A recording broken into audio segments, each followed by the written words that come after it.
Hey bookaholics, so welcome back to another video. Today I am bringing you a book haul.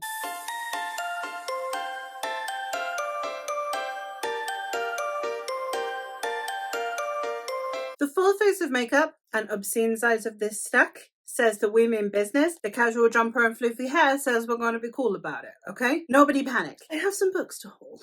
I have a few. So these are...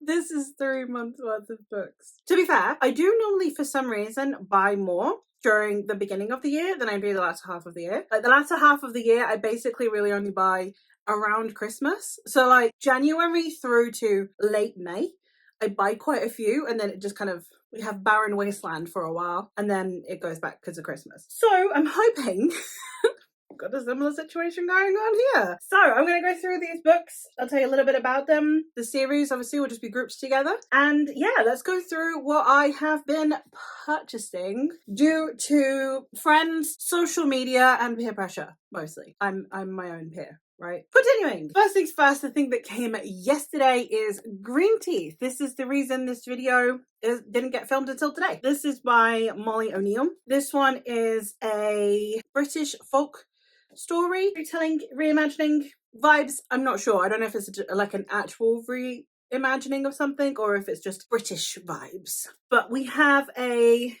monster called Jenny Greenteeth who lives in a lake, and she eats any humans that come in this lake. However, one day a group of men throw a woman into the lake because they deem her a witch. So Jenny decides to befriend her instead, and it's a friendship between these two. I expect it's going to be quite the duck the patriarchy style story, and I am excited to get to this. I do actually have an intended purpose for this, which you will not be seeing for a little while, but I'm very, very excited for this book and its purpose on the channel. Next up, I have the next installment in the Cosmere. I have Words of Radiance. In the UK, the paperbacks are split in two, so I have the two. And this one, so this story is following these mythical knights known as the Knights Radiant. There's these two kingdoms that have been at war for quite a long time, and when a peace treaty gets broken, all hell breaks loose. It's epic fantasy. It's Brandon Sanderson's magnum opus. It all ties into the Cosmere, which is his larger universe of series that I am working my way through. These go on the list so I can continue the Cosmere. I did also end up picking up The Howling Dark. I haven't actually read the first book, which is Empire of Silence, yet, but I have heard that this is somewhat sci-fi Robin Hobb, so I'm very excited for that. I am looking forward to diving into this series. I won't be buying any more of these until I have read them, but I figured just in case I really liked book one, book two would then be handy, and if I was on the fence about book one, then I would help this one tip the balance whether it goes for continuing or stopping. So it was an advantage either way, but I don't need to own this whole series because I am quite picky with my sci-fi, so hopefully I will love it. I've heard everyone else love it. This is about Hadrian Marlowe, who in the future is kind of known as the guy that I think destroyed the world, maybe, but initially he's just a guy whose home turf gets invaded and then he's forced to become a gladiator. I don't know very much else. I have no idea about this story, but I am excited to give it a try. This is in no order, by the way. This is just me picking stuff off of here because otherwise that was all gone for. Next up, I have the Last Binding trilogy by Freya Marske. This is one that I was very excited to get to anyway, and then made all the more excited by my lovely friend Mare, who has been talking nonstop about this series. So I'm even more excited to try it. It's always been on my radar, but I definitely was like, as soon as A Power Unbound came out in paperback, I'll go buy the series, and that's exactly what I did. These are, I didn't need to know very much. That I know that they're Regency, they're magic, and they're queer. That was enough to hook me. Very excited. This series consists of A Marvelous Light, which looks like it's a Killian, and then we have A Restless Truth, which looks sapphic, and then A Power Unbound, which potentially also is focusing on me. Sorry. Bye. Which also looks a Killian. They all look very exciting. The next series that I have is the Alamaxa duology by Hadir Elspy, consisting of the Daughters of Izdihar and the Weavers of Alamaxa. This is epic fantasy, Egyptian-inspired suffragettes, as far as I'm aware. And that is enough. That is enough for me to be hooked. I don't know anything else about it. I am fairly certain we're following two POVs. I think it's sapphic. One of them is a woman who is forced into an arranged marriage, and the other is, I think, like maybe a street urchin. They have magic, and I'm really excited to try these. I've heard such amazing things about them. Anything that is slightly suffragette-y, I'm here for. For the last complete series that I have on here, I have The Witch's Compendium of Monsters by Genevieve de Mova. This consists of Foul Days and Monstrous Nights, and this one is a Slavic-inspired story in which we have a witch who had to trade in her shadow to be able to enter into some kind of city so that she might find safety from an ex that wants to have her murdered. I don't know a huge amount about it other than that it's witchy, it's Slavic, a lot of fun. So I'm very excited for this. I needed more Slavic stuff going on in my life, so can't say no. Next up, I have also bought How Long Till Black Future Month by N.K. Jemisin. This one is the last full-length novel of Jemison's that I have yet to read. After this, I have no more Jemisin, and that terrifies me. But at the same time, I am very excited to get into this one. I don't know anything about it. I literally picked it up because it's Jemisin, and it doesn't have a synopsis on the back. It's just got a load of blurbs. So I'm just going to have to go in blind, which is always how I prefer Jemisin anyway. I am hoping that this one definitely lives up to my hopes and expectations. Next up, I have a very pretty spread colour on this one. The City in the Middle of the Night by Charlie Jane Anders. This one is about a dying planet. So you have a planet where basically it doesn't rotate. So one side is freezing cold and one is scorching hot. And people live on the rim where the two halves join. And we have this woman who has been condemned and therefore exiled, but it's how she's actually been surviving. I am very, very curious about this one. I have heard interesting things about Charlie Jane Anders, and they have another book which is All the Birds in the Sky. So if I like this one, then all the more sci-fi for me. I really do want to expand my sci-fi collection and also to have just more sci-fi repertoire to recommend, because it's a genre that I feel like a load of us fantasy fans are like, I love the idea of sci-fi and I have no idea what to do with that. I have no information on it, and I don't know any channels that talk a lot about sci-fi. The one I get quite a few sci-fi recommendations from is Angela from the Literature Science Alliance. So if you know any channels that talk a lot about sci-fi, please link them or let me know down below, because I would really love to read more sci-fi, and I'm just dipping my toes into lots of different subgenres to see what is my vibe, and I'm hoping this is my vibe. The next one I have is unusual for me because I've bought the first book in a series, but I haven't bought the second one in yet because the paperback isn't out yet. That is Dragonfall by L.R. Lamb. L.R. Lamb is an author I need to read more from. I read Goldilocks by them and absolutely loved it, so I definitely need to read more. They have this series and they also have the Seven Devils series, which I'm hoping to get soon as well. But this one is a fantasy romance-esque story. I think it needs more fantasy than romance, but it is a fantasy romance. So we have someone who traps a dragon in a human form.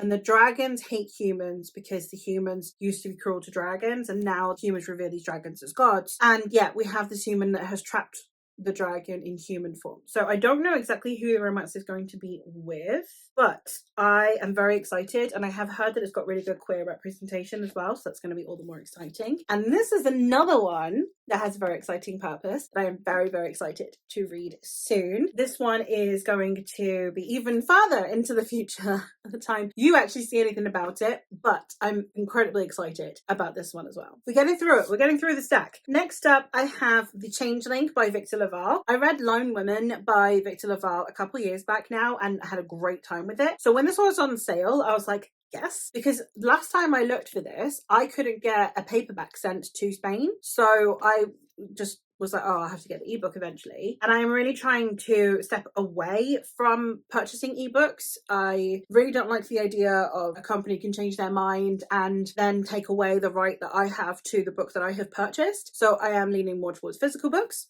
hence why I really wanted a physical copy of this. So when I saw not only that there was a paperback, but it was on sale, I was like, this needs to be mine.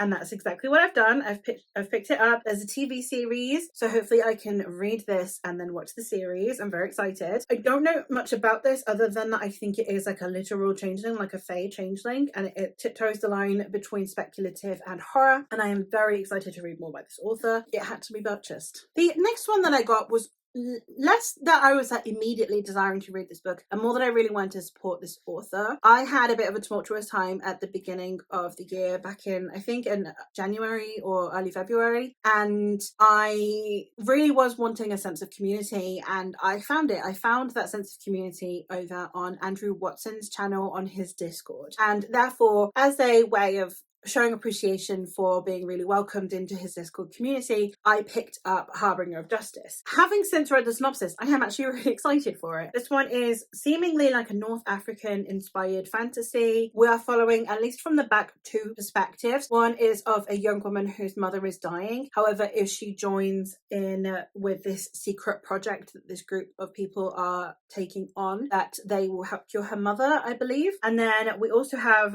another perspective who is a mercenary who stumbles upon an ancient mystery. Sounds very exciting. I am very glad to have picked it up, and also very glad for the sense of community that Andrew has given me. So now it's time for a workout, because I have books 2, 3, 4, and 5 of the Malazan Book of the Fallen. I already owned Gardens of the Moon, and I have been trying to slowly purchase these books so that I can make my way through them, so that I can then go read through the series. I am, as you can see, almost done with book 2, and then I have the next ones ready to go. I will probably stop at book 5 and then see how I'm feeling about the series, but given that so far the first 2 books have both been 5 stars, I feel like it's safe to say I'm going to need a whole dedicated Malazan shelf. How awful. I'm very excited to continue on with this series. I'm not going to talk about it though, because I've talked about it so much at length on my channel at the moment. I have talked about it every single month in both TBRs and wrap-ups, so I am not going to bore you again. Next up, one that I am super excited to own is Pride and Prejudice in Space, and this one is by Alexis Lampley, who is the artist over at the Nerdy Ink, and this one is a Pride and Prejudice retelling in space, as the title dictates. This one is a beautifully presented and illustrated edition of Pride and Prejudice set in space. I need no more explanation than that. I absolutely love reading Pride and Prejudice retellings. It's a whole separate hobby of mine, and I had to own this physically with this beautiful illustration. So here it is. I am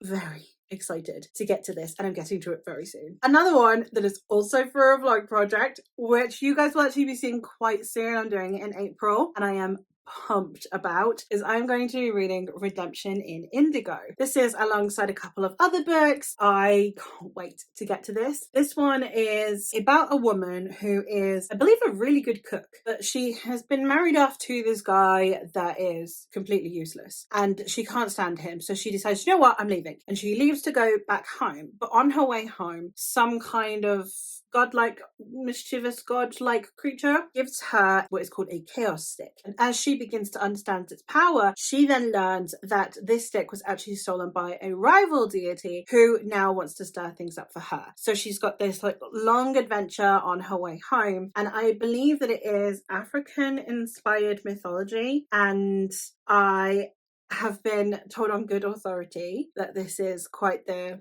unique and different style book, which I'm always excited to try new innovative takes on stories. So hopefully I'll have a fantastic time with this one. And then the very last book that I have to haul is another one that I've already read, and that is Servant of Rage by Alex Knight. This one is a epic fantasy. This is the ARC version. I got a hardcover ARC, my first ever hardcover ARC, that was sent by the author. In the story, we are following 3 brothers who are the descendants of a very powerful Khan, who when he passed away took his power with him. So since then, the lands that he had accumulated, the empire that he had created, has all begun to disperse. The power is waning until one of them breaks an artifact that happens to unleash the Khan's power. It unleashes this power and distributes it across all of the Khan's descendants. So naturally, brothers decide that the best way to go about this is to go kill all of their relatives so that they can amass their power. It says kill an heir, claim their magic. It is cultivation and progression fantasy, which was a very big step away from what I am used to reading. It was a very interesting story, and if you were a fan of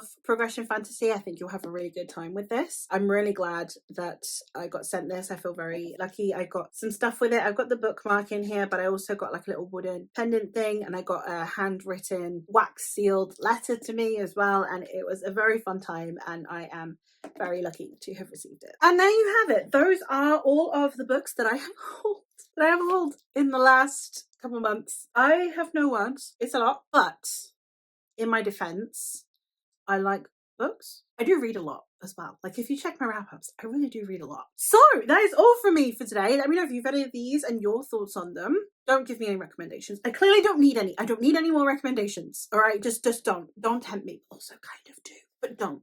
Okay. And that is all from me for today. So thank you ever so much for watching, and I'll hopefully catch you in another one soon. Bye.